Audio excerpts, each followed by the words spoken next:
আসসালামু আলাইকুম ভিউয়ার্স, সকলে ভালো আছেন? আমিও ভালো আছি। আজকের ভিডিওটা হলো, আপনি একটা কবুতরের বাচ্চা শিকারি করবেন বা কবুতর শিকারি করবেন। এখন আপনি ভাবতেছেন কোন জাতের কবুতর বেশি শিকারী হয়। তো ভিডিওটা মূল হলো এটা নিয়ে।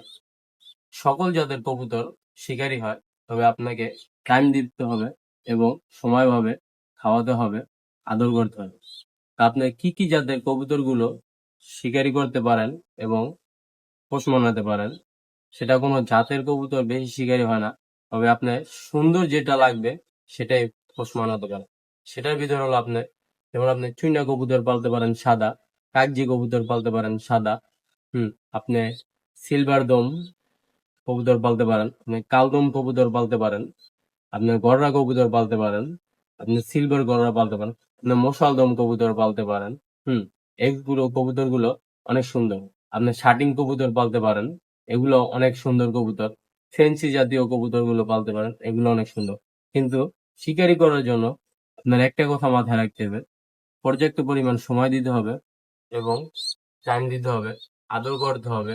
ও শুধু আপনাকে ছাড়া আর কিছু চিনবে না। তাহলে আপনার এইভাবে পোষ মানবে আর এইভাবে কাঁধে বসে থাকবে। হুম আপনি রাস্তা দিয়ে চলে যাবেন, ছেড়ে দিবেন, আপনার কাছে উড়ে চলে আসবে। আপনি এক জায়গায় রাইখা ডাক দিবেন, তাহলে আপনার কাছে চলে আসবে ছেড়ে।